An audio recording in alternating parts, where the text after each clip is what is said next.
Russian people are humans just like you, like your country's citizens. They're just driven, forced to fight. Otherwise they would die, and their family will be punished also. That's why they probably thought of how to stop the war. This was the moment Pavel Filyatov cut ties with Russia, tearing up his military ID and Russian passport, flushing them down a toilet in an airport bathroom in Paris. A few weeks later, this former paratrooper met with us to tell his story and share his disgust with the military he's risking everything to expose.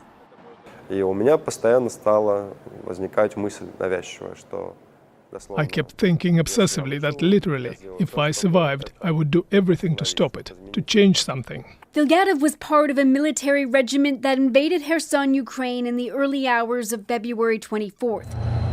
But even just a day before the equipment rolled in, he said soldiers were being misled about why they were there. Our regiment commander made us line up and said, "Stop spreading gossip. Stop calling home talking nonsense. I'm telling you, there are 3 more days of training and then you'll all be home." He said he only realized Russia was attacking Ukraine after an order came down for his unit to destroy a bridge. In a manifesto he later posted to social media, he described the disarray on the battlefield, a Russian military equipped with patriotism instead of good training, support, and modern technology. He wrote some soldiers began to shoot themselves to get the government money and get out of this hell. But I say this, Russia has now been captured by some kind of mafia. We were not told anything but march forward. The commander just told, "You are going there." We were going in a column. When we started to cross the border, I asked the commander, "Why are we doing this?" He answered me to shut up. I didn't know that I was going to Ukraine. They deceived me. We were told that we would go there and come back. They told us that we will go into the fields, set up tents and live there. We didn't ride deep into Ukraine when we were hit. My car blew up and I was pushed out of it with the explosion wave. We became captives in the town. We didn't shoot back. We became captives in the town. We didn't shoot back. We laid our weapons at once. We were deceived and sent to war like cannon fodder. I didn't think that I will have to kill someone. I knew nothing. I was afraid. We are being sent to war like cannon fodder. Everyone gets shot at once. We were going in a column and almost everyone in it dies. I didn't want to fight. I wanted to live. I will say that Ukrainian military are nice guys. They did not hit me and gave me food. For what? Everywhere here live peaceful people and no one wants war. No one attacked Russia and I don't understand what they want from this war, etc. But your country's army, you yourself as leader, was doing nothing. Even if you lose, symbolically fight or make a negotiation or something or else, nothing. So at some point in some areas, the ordinary Ukrainian citizens with empty hands went on the street and told the Russian soldiers to go home. And the whole Europe was silent, that you could drop a pin and hear it. So now you're going to rely on Europe and forsake America? You can afford that? Even all this time, 3 years long, if America wasn't there, you'd already be gone, President. Even though you're brave, you're courageous, and you love your country, your family, your people, you'd be gone already. If in one piece, then you're lucky. For 3 years long, you have become a great hero. Your people love and obey each and every of your commands with so much respect. But don't get used to this mighty position and power and make it a habit to expect all you meet to treat you the same way. President Trump is not one of your subordinates. He is the commander-in-chief of the most powerful nation on earth. Remember that when you have the chance to see him again. As for now, your country needs him. You need him. So please, forsake your pride. Forsake your leader type in war that you're used to for 3 years. Think logically. Check all the facts before you omit President Trump's suggestion from your peacemaking list. You must work with him. You must. M-U-S-T. You must work with President Trump. He's the one you can trust. Well, at least compared to Putin. It's not my country. You are not my president. Your people are not my relatives, friends, nothing. But I cannot help but feel pain, as if their pain is my pain. That's why I'm defending myself right now also. I'm not giving you advice for free, just because of your country only. It's for myself. I have the right to defend myself, to protect myself from pain, related pain for your country, from the war in your country. I have pain because the Russian people are dying. I have pain because the Ukrainian people are dying and suffering every day also. Even if they went to another country and other countries opened the door for them, some countries didn't. They had to return to your country, humiliated, exhausted, running short of whatever money savings they had while fleeing the war. Is it fun? No, huh?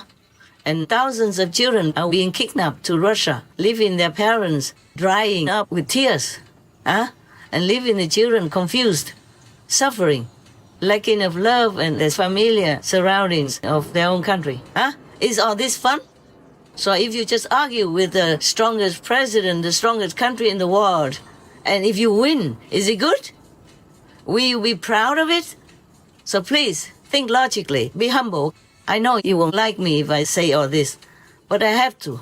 It's just for my self-defense. How about that, huh?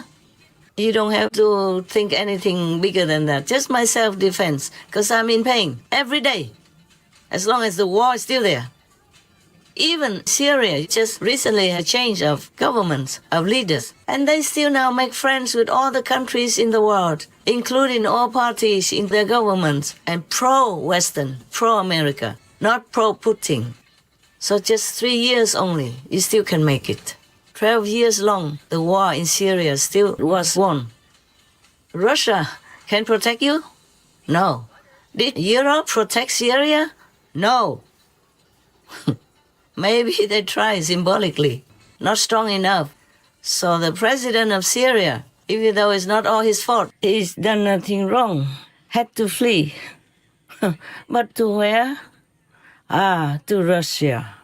Even though it seems that the country was peaceful before. At least people have peace enough to live and have everything enough. The government took good care of people, or as good as they can, comparatively speaking, from other countries. But you see, Russia was there all this time. Couldn't protect the president of that country, couldn't protect that country. And Europe, nearby, couldn't protect that country either. Couldn't protect the president, who was supposed to be their ally. So learn from all that, President Zelensky, with all due respect. Protect your country by logic, by wisdom, by experience, by lessons from other countries, war and peace. Not protect your pride.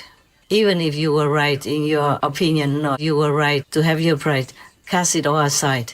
Peace is the most important right now. You and President Trump both want peace.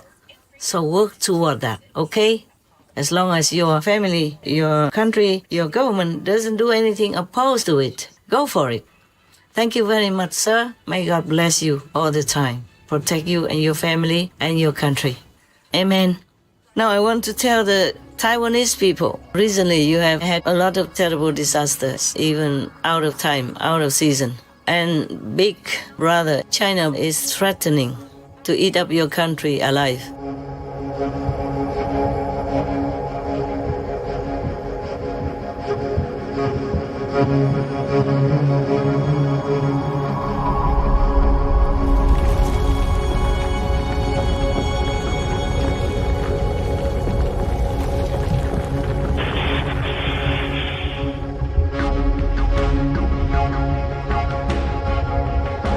When a magnitude 7.4 earthquake struck Taiwan's southern Hualien County a year ago, the biggest storm to hit Taiwan in nearly 30 years.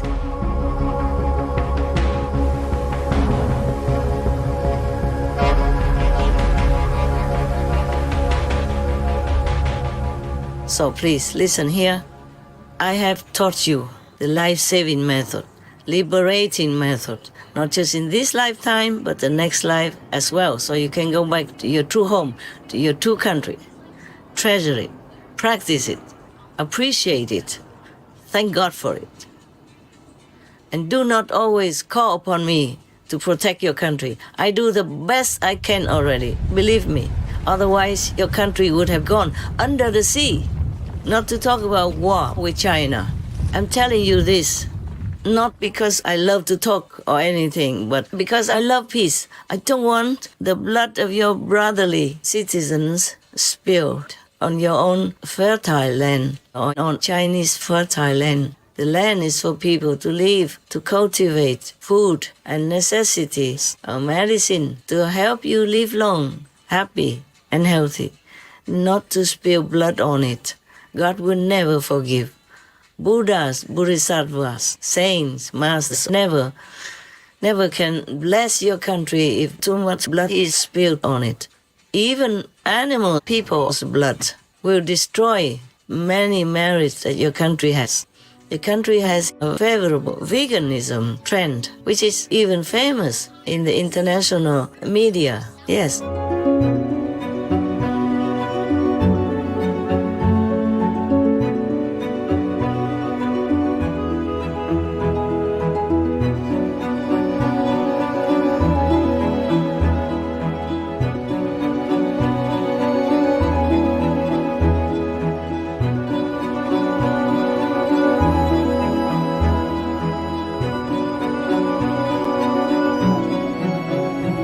etc.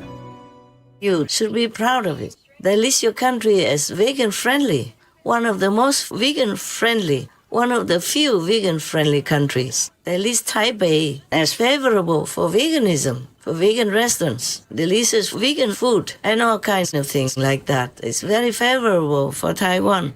What they wrote, what they write, and what they will write on social media, for example. So be proud. Keep it going. Rise it up to the top. Maybe be the first and only country that is all vegan in the whole world. Imagine the honor you will have, huh?